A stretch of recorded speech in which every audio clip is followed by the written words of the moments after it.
আসসালামু আলাইকুম। আজকে নতুন একটি ভ্রমণ ভিডিও নিয়ে আপনাদের মাঝে হাজির হলাম। আমাদের আজকের ভ্রমণ ডেস্টিনেশন হচ্ছে সিলেট। সিলেটের 4টি স্পট আজকে আমরা ঘুরে দেখব।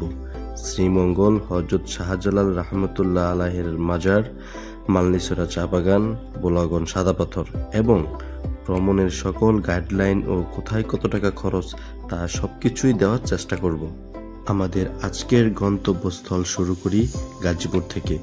যেহেতু আমরা 2টি বাইক দিয়ে 4 জন যাব, সেহেতু রাতে যাওয়াটা সেফ মনে করিনি, তাই আমরা সকালেই রওনা দিই।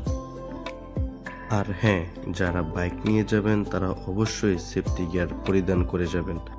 গাজীপুর থেকে আমরা সকাল 10টায় রওনা দেই। এখন দুপুর 1টা বাজে, আমরা এখনো সিলেট যায় পৌঁছাতে পারিনি। আমাদের আজকের প্রথম গন্তব্যস্থল হচ্ছে শ্রীমঙ্গল।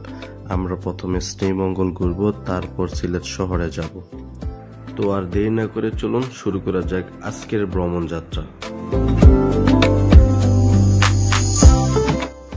দেখতে দেখতে শ্রীমঙ্গল ঢুকে গেলাম। যখন আপনি শ্রীমঙ্গলে ঢুকবেন, রাস্তার দুপাশের সুন্দর সুন্দর চা বাগান আপনাকে ওয়েলকাম টু শ্রীমঙ্গল স্বাগতম জানাবে।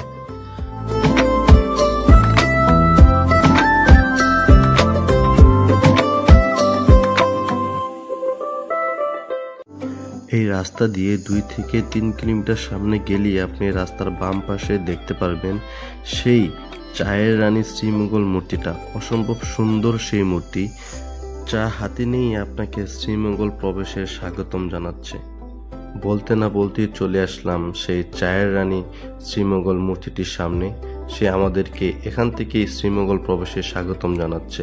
Welcome to Sreemangal.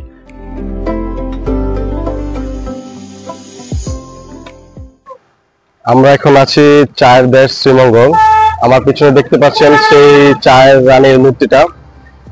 এখান থেকে মূলত শ্রীমঙ্গলে আরো 13 কিলোমিটার দূরে। আপনারা এখানে এসে ছবি তুলতে পারবেন।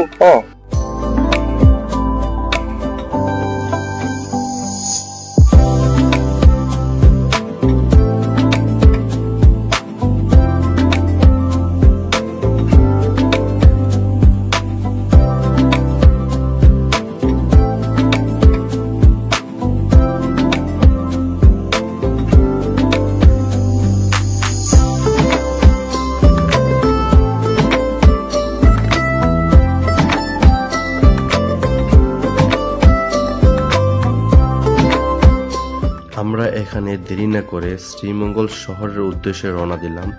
এখান থেকে শ্রীমঙ্গল শহর হচ্ছে 13 কিলোমিটার। তো আমাদের পরবর্তী ডেস্টিনেশন হচ্ছে হযরত শাহজালাল রহমতুল্লাহ আলাইহির মাজার শরীফ। আমরা শ্রীমঙ্গল আর ঘুরবো না। শ্রীমঙ্গল শহর থেকে যে ডান পাশে একটা রাস্তা গেছে, সেই রাস্তা দিয়ে আপনারা লাওয়াছড়া, তারপরে নূরজাহান টি স্টল এবং বিভিন্ন যে স্পটগুলো আছে ওই স্পটগুলো ঘুরতে পারবেন। আর বাম পাশে যে রাস্তাটা গেছে সেটা দিয়ে সিলেট শহরে চলে যাবে। সো আমরা ওই বাম পাশের রাস্তা দিয়ে সিলেট শহরে চলে যাব। আজকে আমরা সিলেট শহরেই অবস্থান করব।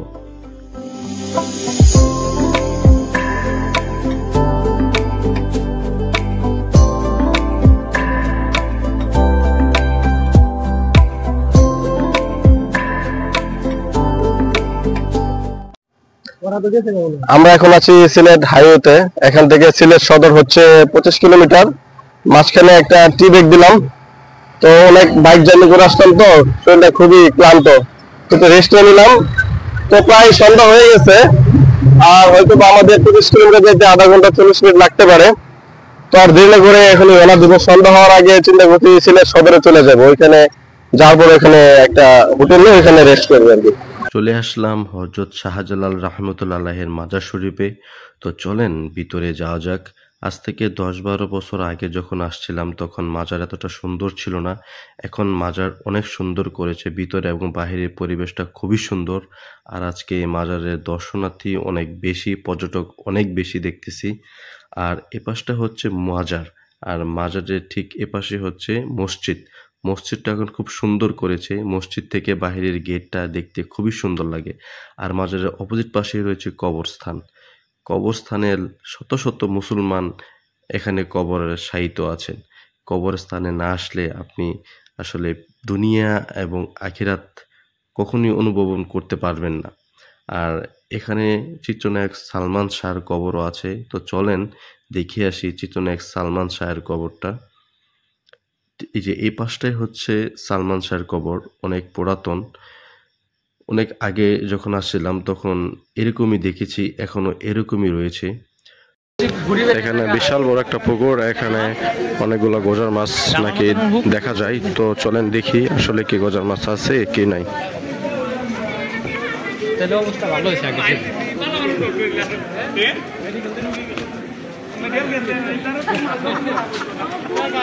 এটা হচ্ছে সেই পুকুর যেখানে নাকি গজার মাছ আছে, কিন্তু কোনো গজার মাছ দেখতে পাচ্ছি না। হয়তোবা রাত, এই জন্য হয়তোবা এখন ওরা আসে নাই। হয়তো দিনের বেলা আসলে মাছ দেখাও যেতে পারে। ওই গজার মাছের পুকুরের পাশ দিয়ে আসলে পেয়ে যাবেন হচ্ছে সোনার মাছ। ওই সোনার মাছটাই দেখতে যাচ্ছি আমরা। এটা হচ্ছে সেই কুয়া, এখানে নাকি সোনার মাছ ছিল আগে, কিন্তু এখন নেই আর কি। কিন্তু কুয়াটা এরকম পরিত্যক্ত অবস্থায় রয়েছে, কিন্তু আমরা কোনো সোনার মাছ দেখতে পেলাম না, শুধু ময়লা আবর্জনা। আজকে রাতে আমরা মাজারের পাশে একটা হোটেলে স্টে করব। তো সকাল সকাল বেরিয়ে যাব বোলাগঞ্জ সাদা পাথরের উদ্দেশ্যে। তো আজকের জন্য গুড নাইট, টাটা। মাজার গেট থেকে বের হয়ে হাতের বাম পাশে পেয়ে যাবেন আম্বরখানা 4 রাস্তার মোড়। এখান থেকে একটু সামনে পেয়ে যাবেন ন্যাশনাল টি গার্ডেন। এখানে চাইলে আপনি ছবিও তুলতে পারেন। এই রাস্তা দিয়ে সোজা চলে গেছে বোলাগঞ্জ সাদা পাথর। আর এইখান থেকে একটু সামনে পেয়ে যাবেন মালনীছড়া চা বাগান। আমরা বোলাগঞ্জ যেতে মালনীছড়া চা বাগানটাও দেখে যাব। চলে আসলাম মালনীছড়া চা বাগানের এখানে। তো দেরি না করে চলুন চা বাগানের ভিতরটা ঘুরে আসা যাক।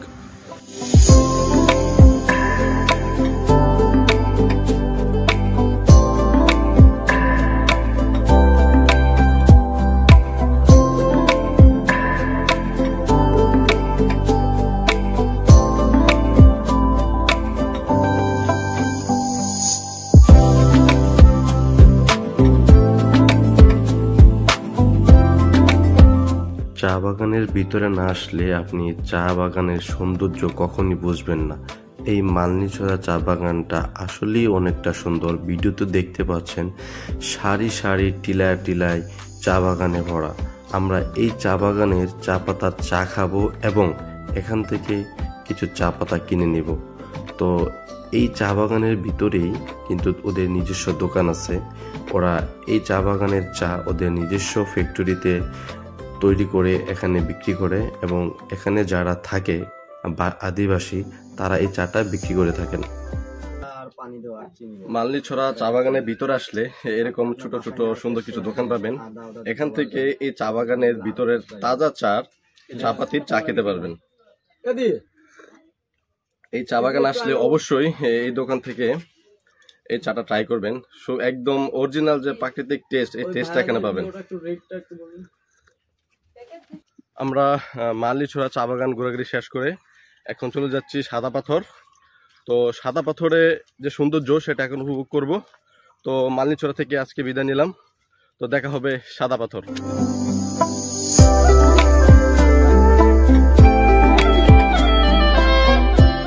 সাদা পাথর আমাদের এখান থেকে আর বেশি দূরত্ব না, আর মাত্র 15 কিলোমিটার দূর। 15 কিলোমিটার পরেই আমরা চলে যাব সাদা পাথরের দেশে।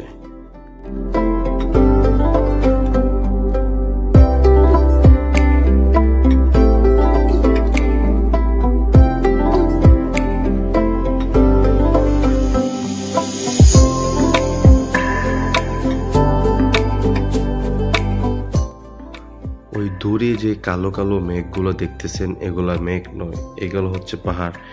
ইন্ডিয়া মেঘালয় প্রদেশের পাহাড়। মাশাআল্লাহ, এত সুন্দর দৃশ্য আমি জীবনে কখনো দেখি নাই। আমাদের এখান থেকে সাদা পাথর আর বেশি একটা দূরে না, খুবই কাছাকাছি চলে আসছে আমরা সাদা পাথরের। আপনি যত কাছে যাবেন তত এই পাহাড়ের সৌন্দর্য তত বেশি বৃদ্ধি পাবে, তত বেশি সুন্দর লাগবে আপনার এই পাহাড়। এই পাহাড় যত কাছ থেকে দেখবেন তত মন আপনার ভরে যাবে। সাদা পাথর যাওয়ার আগে কোম্পানিগঞ্জ উপজেলা আপনাকে এখানে স্বাগতম জানাবে।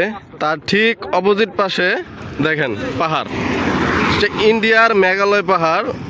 মনে হয় যে পাহাড় না, একটা আকাশ মাথার উপরে। আমরা চলে আসছি সাদা পাথরে।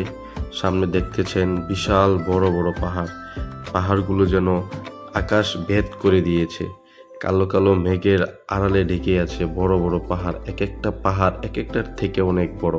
আপনি আরো যত কাছে যাবেন এই পাহাড়গুলো তত বিশাল বিশাল দেখাবে, এবং এই পাহাড়ের সৌন্দর্য আপনি যত কাছে যাবেন তত বেশি উপভোগ করতে পারবেন।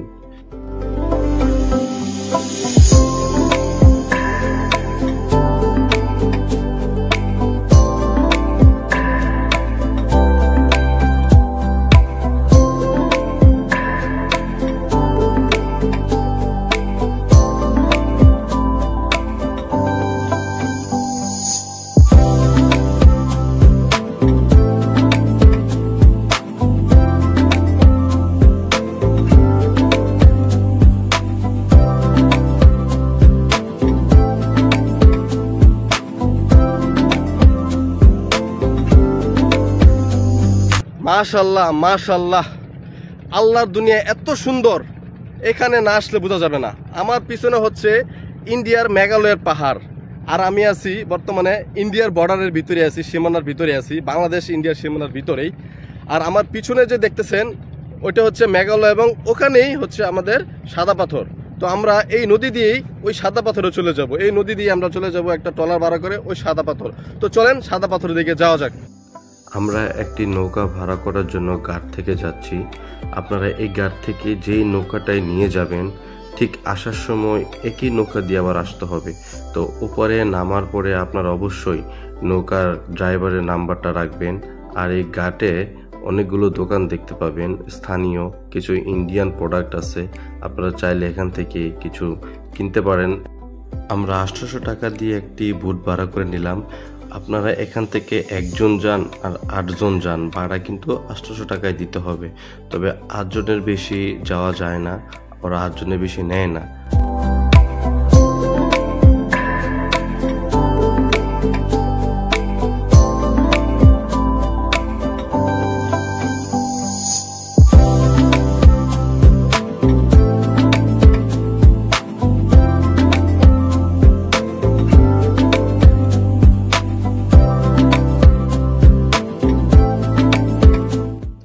আমরা এই পাশটায় চলে আসলাম। বোট থেকে নেমে কিছুটা আপনাকে হাঁটতে হবে, হেঁটে একটু সামনে ওই জলপ্রপাতের ওইখানে যেতে হবে।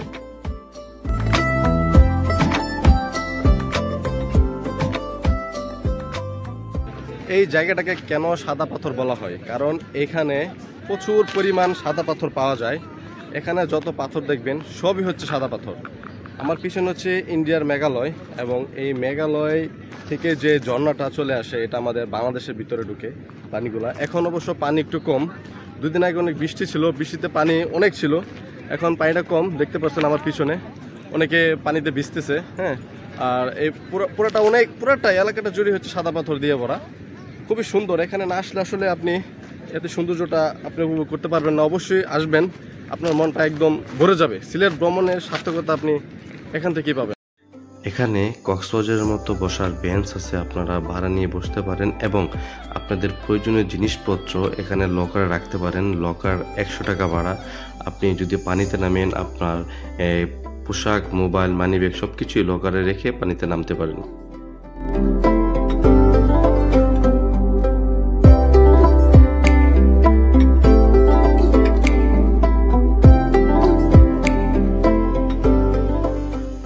সাদা পাথর দেখা শেষ করে আমরা চলে যাচ্ছি আজকের এই সাদা পাথর দেখার মধ্য দিয়ে আমাদের আজকের ভ্রমণ ভিডিও এখানেই সমাপ্ত করছি। দেখা হবে নতুন কোনো জায়গায় নতুন কোনো ভিডিও নিয়ে। সেই পর্যন্ত সবাই সুস্থ থাকেন। আল্লাহ হাফেজ।